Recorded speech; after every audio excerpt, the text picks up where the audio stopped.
Assalamualaikum warahmatullahi wabarakatuh. Bagaimana kabarnya hari ini adik-adik? Semoga sehat selalu ya. Baiklah, hari ini kita masih akan membahas mengenai teks prosedur.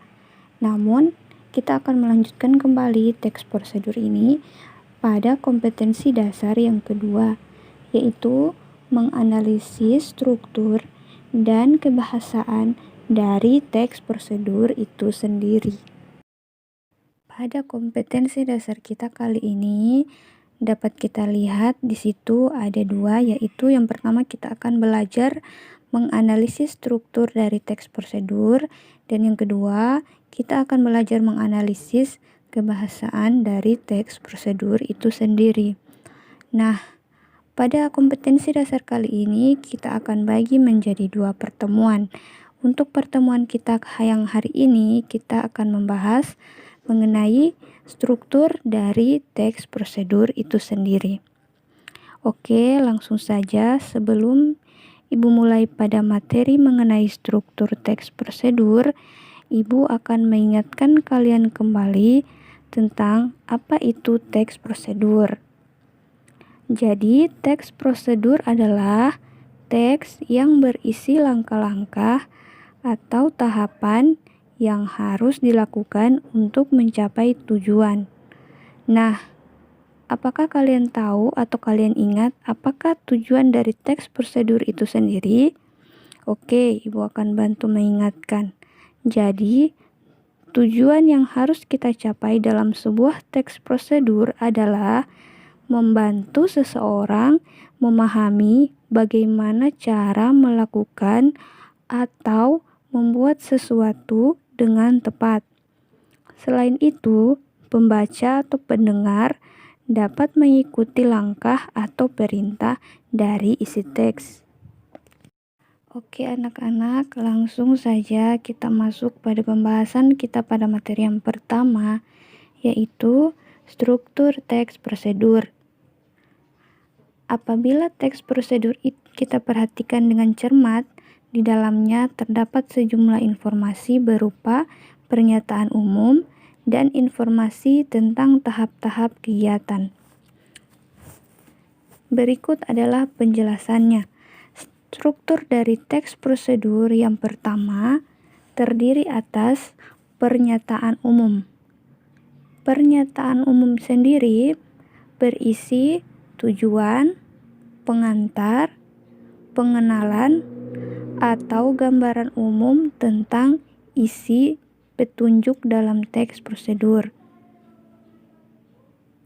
Bagian tersebut merupakan bagian yang mengarah pada manfaat ataupun tujuan yang akan kita ketahui dari sebuah teks prosedur yang kita baca. Pada bagian pernyataan umum ini juga memuat cara menggunakan alat atau cara membuat sesuatu. Selanjutnya adalah struktur teks prosedur yang kedua, yaitu tahap-tahap kegiatan atau langkah-langkah kegiatan. Tahap-tahap kegiatan ini biasa diisi dengan langkah-langkah melakukan sesuatu yang disusun secara sistematis. Pada umumnya, penyusunan mengikuti urutan waktu sehingga bersifat kronologis. Contohnya, dalam petunjuk berupa resep ataupun tutorial pembuatan suatu makanan yang biasa kita lihat di YouTube atau internet, bagian ini berisi penjelasan mengenai alat dan bahan serta langkah pengerjaan. Terdapat 3 kategori pembahasan pada isi teks prosedur kompleks, yaitu sebagai berikut. Yang pertama, teks yang berisi cara-cara menggunakan alat, benda, atau perangkat lain yang sejenis. Misalnya, prosedur atau cara menggunakan komputer atau cara mengendarai mobil secara manual. Yang kedua, teks yang berisi cara-cara melakukan suatu aktivitas.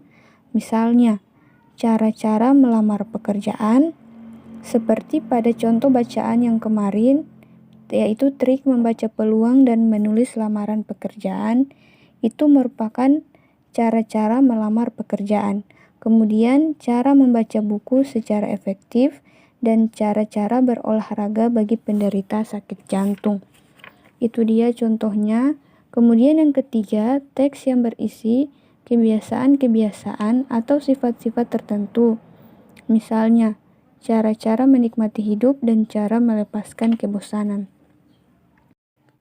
Jadi, pada bagian tahapan ini atau pada bagian struktur teks prosedur yang kedua ini, dia berisi cara melakukan suatu aktivitas.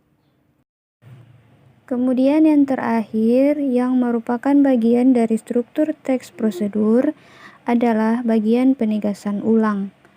Penegasan ulang diisi dengan kalimat-kalimat yang seperlunya, bukan berupa kesimpulan. Bahkan dalam contoh sebelumnya, penutup seperlunya saja, yaitu terdiri atas 2 kalimat. Sementara itu, kalimat penegasan ulang biasanya berisi harapan ataupun manfaat yang ditulis oleh penulis apabila petunjuk-petunjuk tersebut dijalankan dengan baik. Agar kalian lebih memahami mengenai materi struktur teks prosedur, Ibu akan menyajikan contoh, yaitu silakan kalian buka kembali contoh bacaan teks prosedur yang telah kalian kerjakan kemarin yang berjudul Trik Membaca Peluang dan Menulis Lamaran Pekerjaan. Pada umumnya, bagian yang berisi pernyataan umum biasanya terletak di awal paragraf suatu bacaan dari teks prosedur. Nah, bagian pernyataan umum yang terdapat dalam bacaan Trik Membaca Peluang dan Menulis Lamaran Pekerjaan ini dapat kita lihat dari kalimat atau pernyataan dalam teks yang mengatakan, namun apakah peluang mendapatkan pekerjaan sudah mulai terbuka? Kalimat tanya tersebut tentulah akan menimbulkan jawaban-jawaban yang mengarah kepada kondisi atau kepada keadaan yang nyata, yang faktual mengenai kondisi lapangan yang terjadi. Semuanya dijelaskan di awal kalimat atau di awal paragraf dari bacaan tersebut. Hal ini dapat disimpulkan bahwa trik membaca peluang dan menulis lamaran pekerjaan secara umum pada paragraf pertama ini dia merupakan pernyataan umum yaitu memaparkan kondisi atau realita di lapangan mengenai peluang pekerjaan yang tersedia. Oke, sedangkan pada bagian tahap-tahap kegiatan yang terdapat pada trik membaca peluang dan menulis lamaran pekerjaan ini, dia selain bersifat kronologis pada bacaan tersebut, bagian tahap-tahap kegiatan biasa kita jumpai terdapat poin-poin penting. Poin-poin ini biasanya berurutan dari khusus ke umum. Itu bisa kita lihat pada bagian yang kedua, kalimat atau paragraf yang kedua, yaitu bacalah peluang kerja. Ini adalah merupakan poin pertama dari trik membaca peluang dan menulis lamaran pekerjaan. Yang kedua, carilah informasi sebanyak-banyaknya. Kesan pertama harus menarik perhatian, dan lain-lain. Ini adalah poin-poin yang mengarah pada pernyataan umum tadi, kemudian mengerucut menjadi pernyataan khusus-khusus lainnya. Kemudian yang terakhir adalah bagian penegasan ulang. Bagian penegasan ulang pada bacaan trik membaca peluang dan menulis lamaran pekerjaan ini, dia pasti dan selalu berada pada paragraf terakhir dalam bacaan.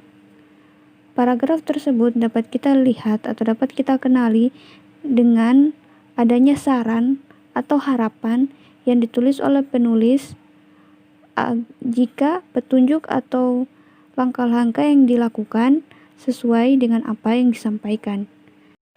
Jadi kesimpulannya, struktur teks prosedur terbagi atas 3 bagian. Yang pertama, bagian pernyataan umum yang memuat cara menggunakan alat atau membuat sesuatu. Kemudian yang kedua, tahapan atau kegiatan dalam melakukan teks prosedur merupakan cara melakukan suatu aktivitas. Kemudian yang ketiga, bagian penegasan ulang berisi harapan atau manfaat yang ditulis oleh penulis agar petunjuk-petunjuk yang ditulis dijalankan dengan baik. Nah, adik-adik, bagian-bagian dari struktur teks prosedur tersebut disusun secara sistematis atau bertahap dan berurutan. Hal ini berbeda dengan jenis teks lain yang ditulis secara meloncat-loncat atau berubah-ubah dengan berbagai pola pengembangan. Misalnya, dengan mengikuti pola umum ke khusus, sebab akibat, kemudian berubah ke khusus umum, komparasi, atau pola-pola lain. Adapun teks prosedur harus berpola kronologis dan mengikuti urutan waktu. Kekacauan pola urutan di dalam teks prosedur dapat menyebabkan kesalahan di dalam aplikasi isi teks oleh pembaca. Oke adik-adik, itulah materi kita pada hari ini, yaitu mengenai struktur dari teks prosedur yang terbagi atas 3 tadi, yaitu pernyataan umum, tahapan, dan penegasan ulang. Semoga adik-adik mengerti dengan apa yang telah Ibu jelaskan barusan ya. Oke, sekian dari Ibu. Untuk tugas dan selainnya silahkan kalian baca di kolom tugas ataupun kalian tunggu saja informasi dari Ibu di grup WA masing-masing. Oke, sekian dari Ibu. Terima kasih atas perhatiannya. Wassalamualaikum warahmatullahi wabarakatuh.